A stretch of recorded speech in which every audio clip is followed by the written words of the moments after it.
Hey folks, 8-Bit Dave coming at you with a retro hardware segment. Now today I have a really interesting piece of retro hardware. It's just something that's going to be a little bit out of the box with this video. Now this is a piece of hardware. If you were born in the 70s, 80s, or 90s, you've used it or interacted with it. If you worked at a telco, you'll be familiar with it, or perhaps if you were a hacker back in the day who participated in an activity known as phreaking, you will know what this device is and have interacted with it, perhaps hacked it, and never actually seen one in person. So here's a chance to take a deeper look at it. And what is this device, you're asking? Just answer. It's the AT&T Bell Labs Merlin Legend. Okay, well, what is the Merlin Legend? Well, put simply, it's a PBX box, and it was one of the first to have a computerized, completely digital microcontroller to control the function of the PBX box. Now you're saying, Dave, I don't even know what any of that jargon means, and you're saying I've used or interacted with one of these before. Well, let me explain. So if you had called a business a 1-800 number or perhaps a 1-900 number anytime between 1983 and 1999, you probably interacted with the Merlin Legend.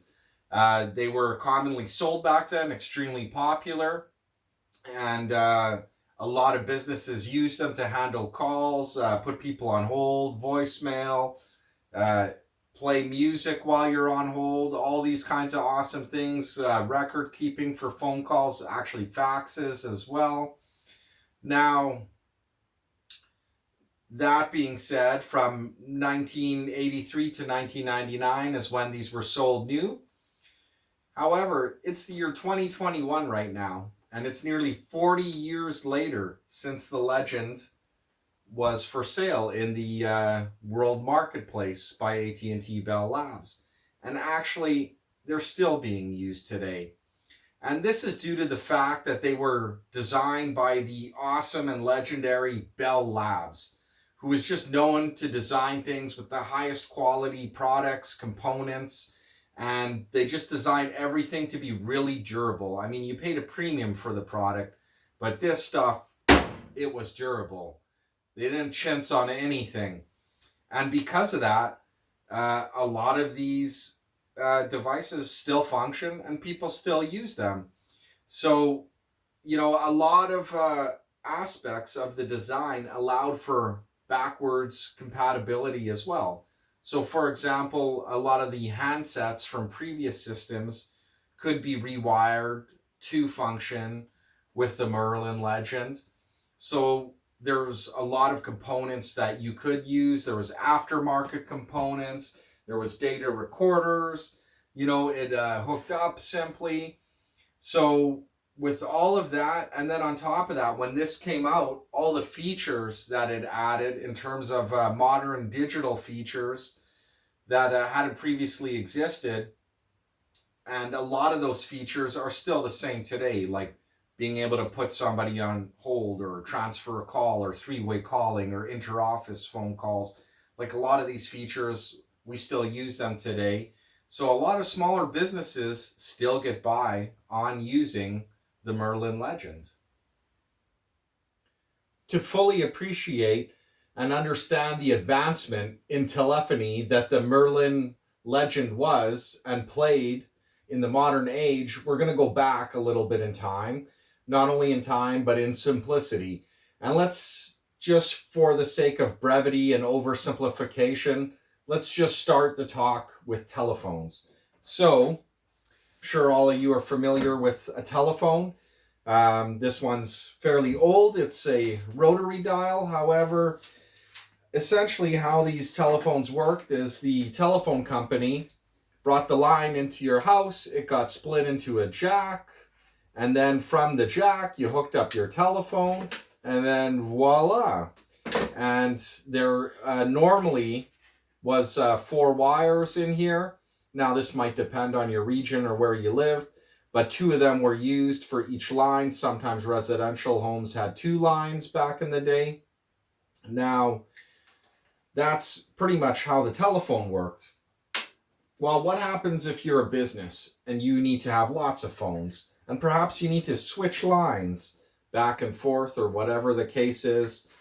Well, the first answer to that was a system known as the KeySystem, or sometimes it's referred to as the 1A family, the most common which is the 1A2, and it came into existence in the 1930s, and it stayed in common use into the 80s. Now, the Merlin, which replaced that system, was a lot simpler, and we'll get into why it was simpler.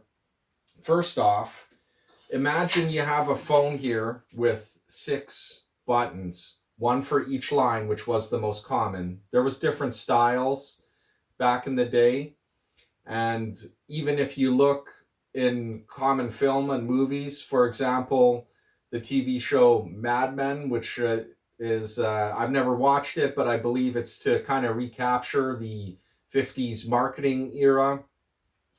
If we look at the corner of the desk, you can actually see a 1A2 handset with the 6 buttons in the background. Now, if 1 wire brings you 1 line and you're going to have 6 lines, that 1A2 system required a wire like this. Just an absolute nightmare in wiring. And in fact, for every line the phone had, if it was 6 lines or 10 lines, each one of these wires had to be hooked up directly to the phone, requiring this massive cable and also a switchboard. Now, sometimes these switchboards were also manually operated. So even though this system was pretty straightforward from a technological point of view, it was complicated in maintenance and parts and addition. And, you know, if you broke a wire somewhere, like luckily all these wires are easily color-coded, but I mean, who wants to deal with this? With the previous system, the KeySystem, a lot of these wires had to get sorted out, and you would have these kind of different junction boxes. This is one that's been unused, but there's a punch out here. You punch it through, and then there's all these little places where you would unscrew separate wires, and you'd have your connectors here. And I mean, it was just a complicated system. You still did require, with the Merlin, the main trunk to enter the building and get sorted out and sent to the Merlin, usually with something like this. And from country to country, it varied. For example, here's one from Europe, so it's a little bit different. And what ended up happening with the Merlin is this whole system was simplified with, instead of all these wires, you had a cable and a jack that resembled your residential jack, and you just merely plugged it in. This was an expansion card for the Merlin. It's a 16 basic telephone sets with ring generator. And so you would just plug it in, send it to your handset, done. All of a sudden it works. It doesn't matter which line you want to get. Just simple, straightforward, plug and play style. This is the last moment here for the Merlin legend. I'm going to be shutting it down, and with that, the Merlin legend, the processor unit comes on, and there we go. Now the Merlin legend is nothing but a legend here. We'll take out its RAM, see how much it has. 2 megabytes, Lucent Technologies. I'll disassemble it.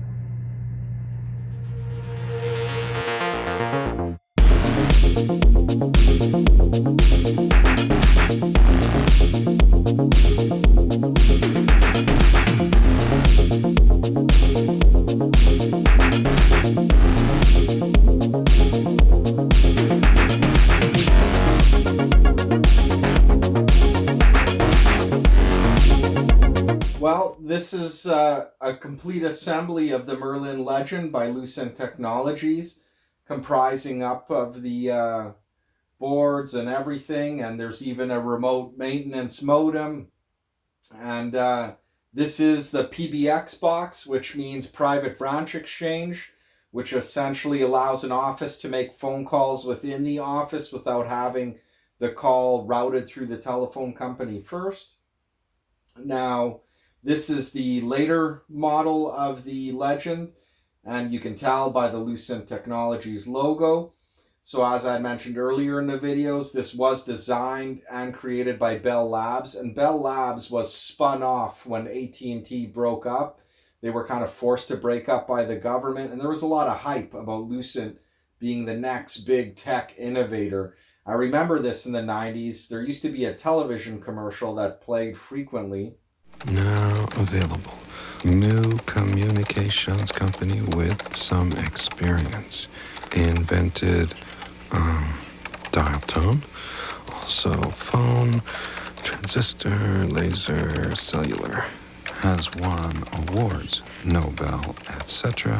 Formerly part of AT&T, now Lucent Technologies.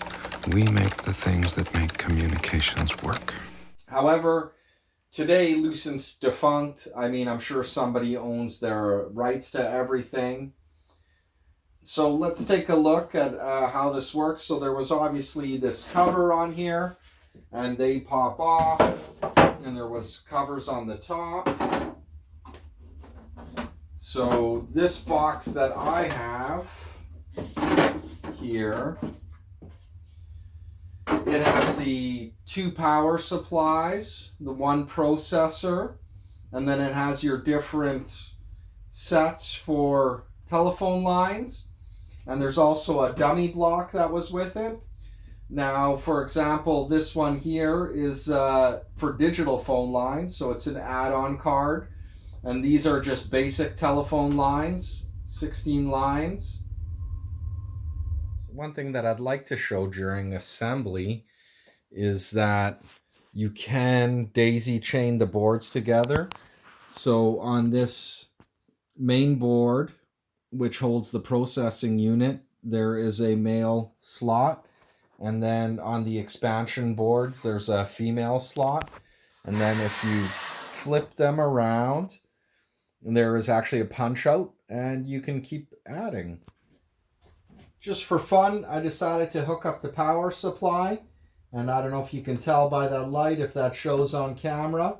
This power supply still functions. Both power supplies functions. I've swapped it out, but I believe I damaged one of the ports on the main board. And so unfortunately, both power supplies work on the extension board, but not on the main one.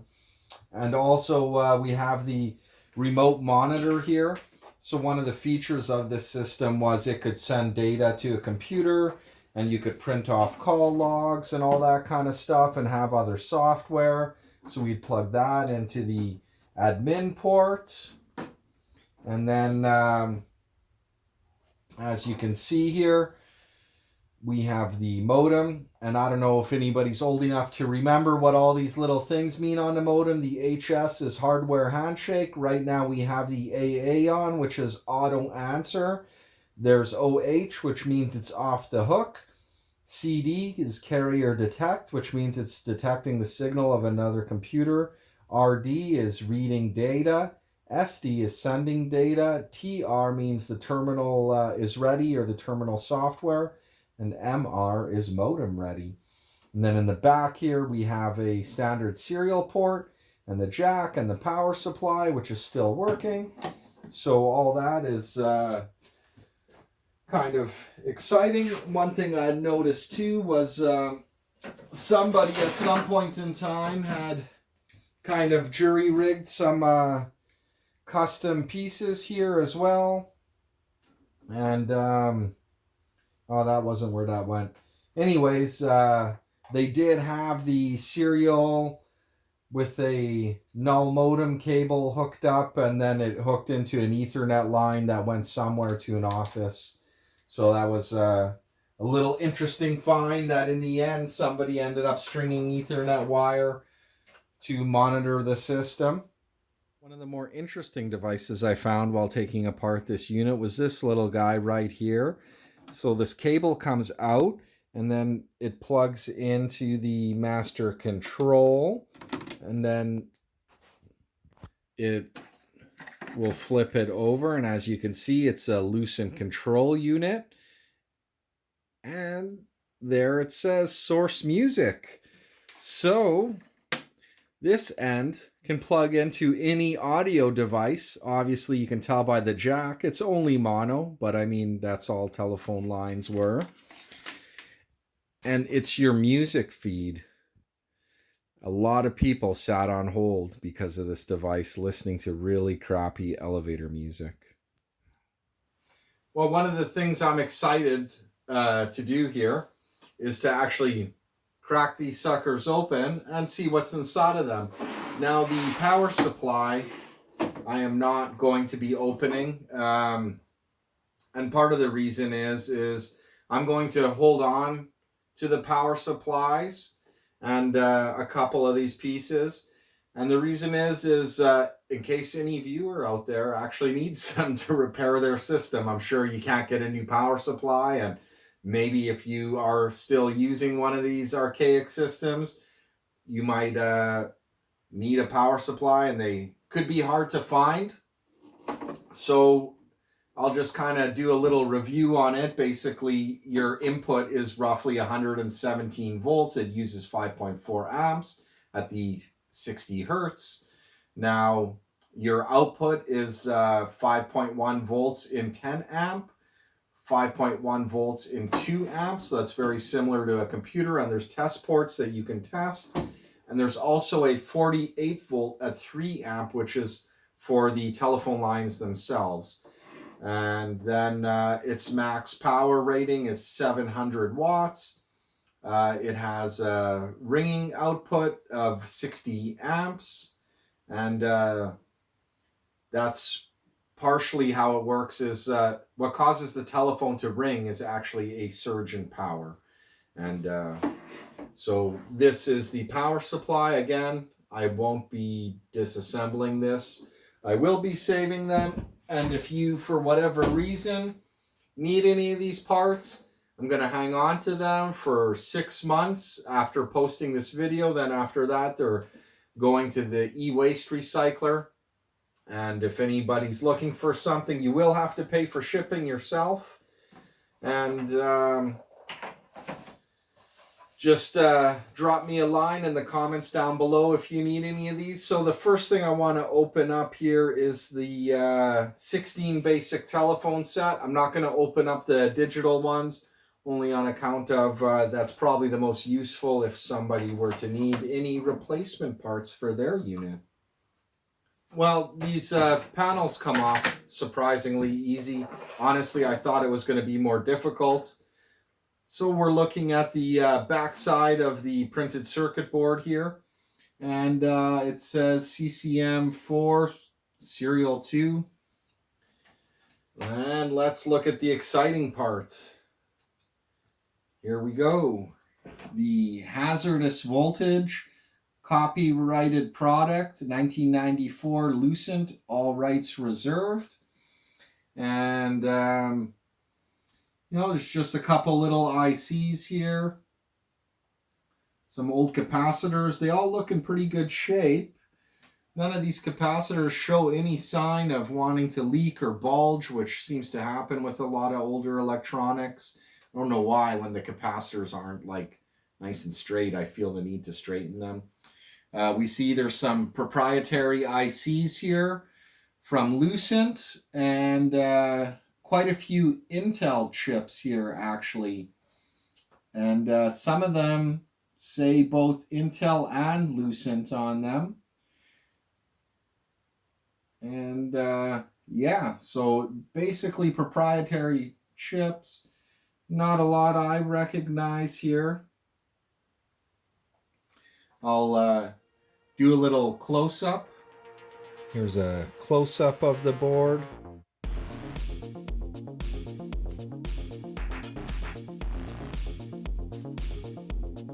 see all the capacitors are in great shape still. All these chips are basically proprietary Lucent ICs. There are some here that were manufactured by Intel, pardon the zoom. It's from 96, my apologies.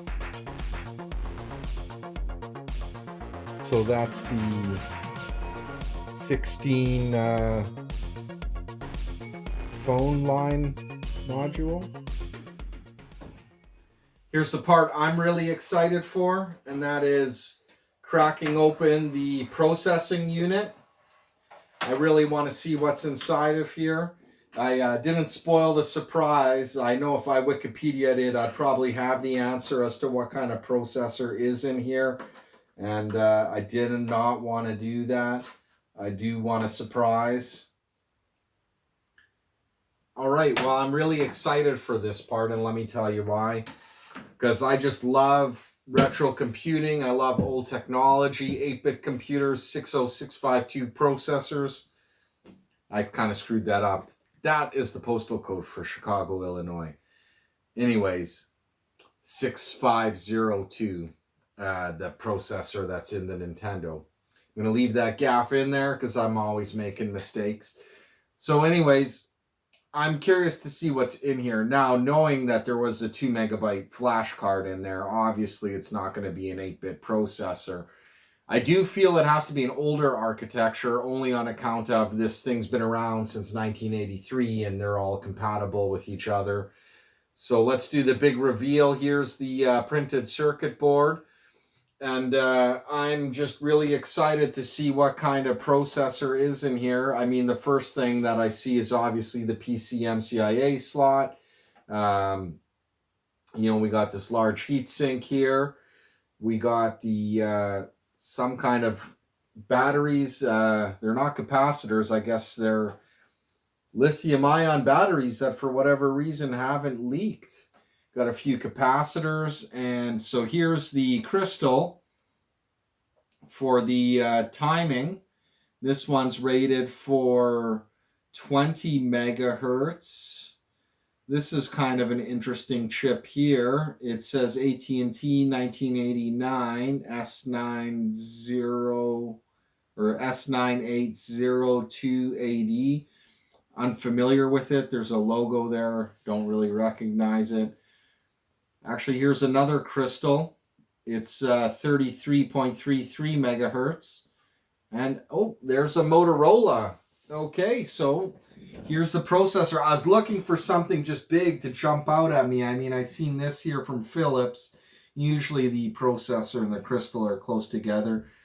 Here we got a flash RAM from Intel. So here we have the Motorola. It's a 6800 series. It looks like the 68020, but it's like a variant. It's a 68EC020. So, from my understanding then, the 60020, they were a 32-bit microprocessor that I believe was released in 1984 or 83 perhaps. Obviously, if the original architecture's from 83, perhaps it was released in 83. Somehow I thought that series was from 84.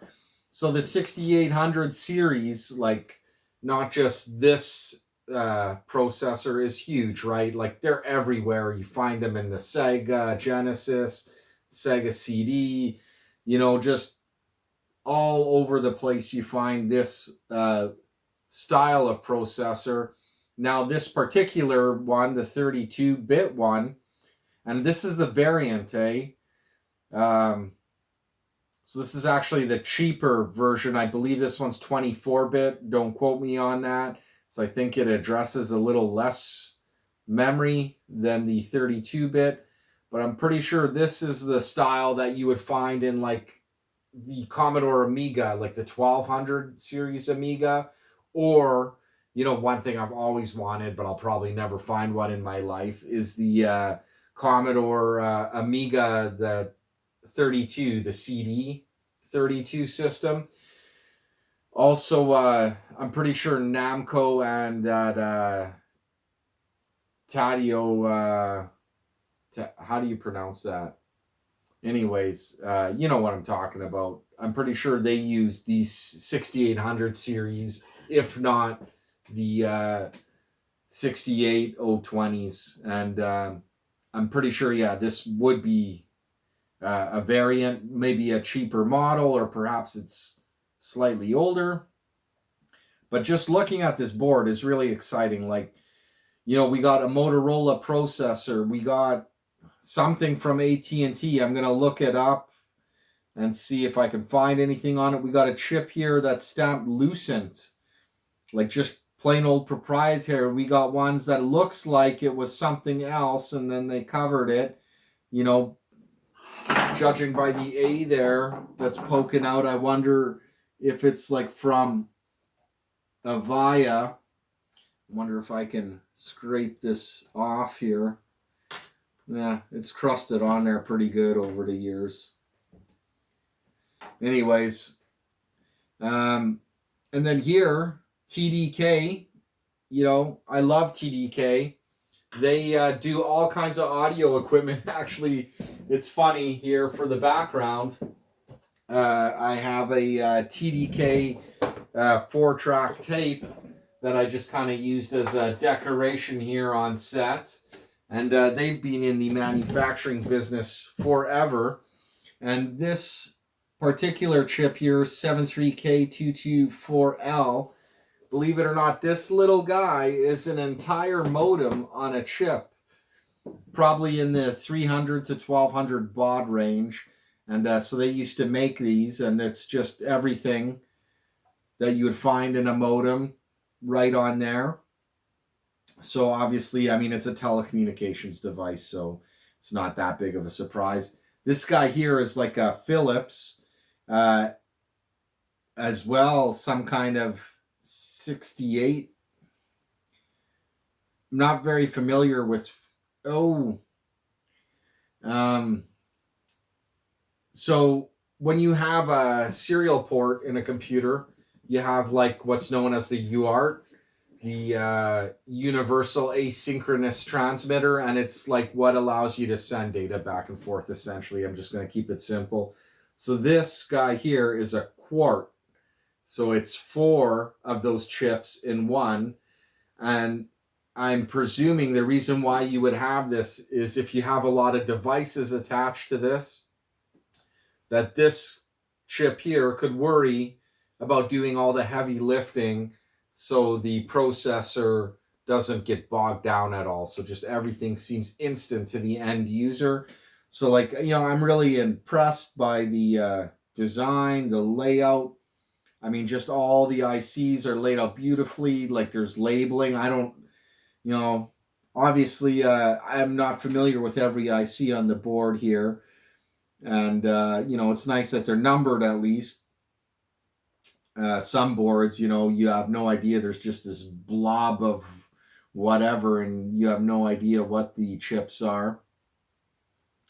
And just the variety, right? So we got TDK represented here. We got Motorola. We got AT&T, Lucent, Texas Instruments all over the place here. Phillips. I mean, there's just quite a large variety of chips on this board. And, well, of course, Intel with the flash RAM here. And there's even, yeah, like there's other little guys I don't even recognize. There's another Phillips.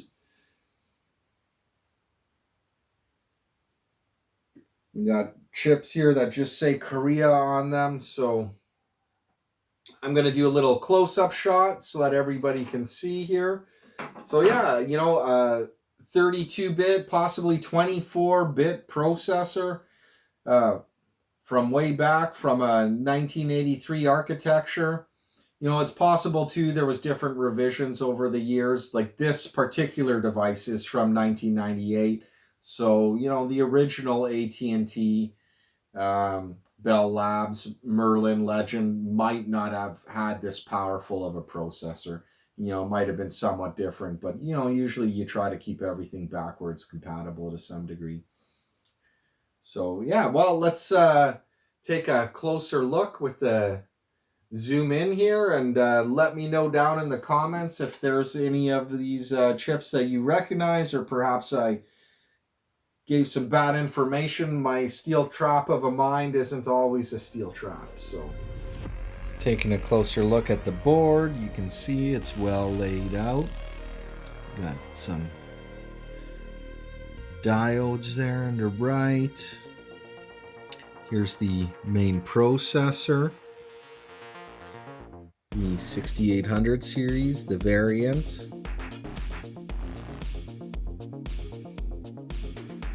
Here's the sticker that I was trying to peel off. To me, this one here is a bit of a mystery. IC number 22 on the board. I have no idea what that is. If anybody knows what it is, please let me know. Then we got Texas Instrument, SEC from Korea, and then we have the modem on the chip right here by TDK. And I was quite happy to see that. Also, we got a couple dip switches going on. Here's the PCMCIA slot with its mechanical button. And then, of course, Intel flash.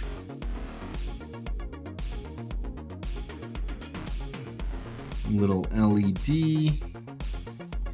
And then we have the Quart or UART chip made by Phillips.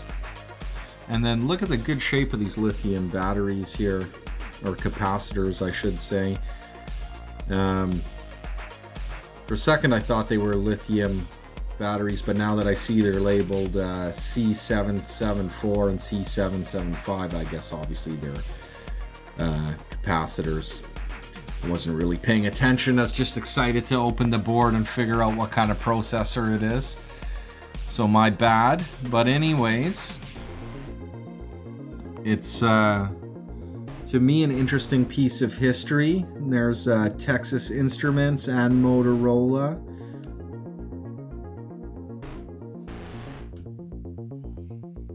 So yeah, this is an overview.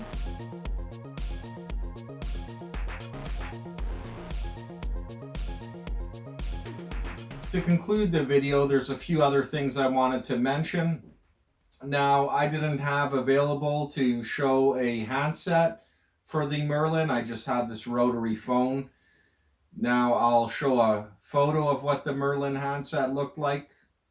There was a couple different variations. Also, if you look at movies and film of the era, you will be able to find it here and there.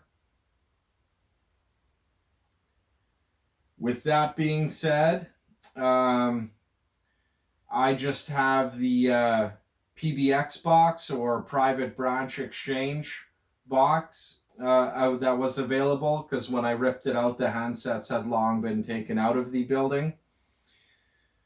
A couple other stats for nerds, I guess we'll call it. So now, this system was able to do about 115 voice calls simultaneously. Also, it could handle about 2,500 calls per hour in total.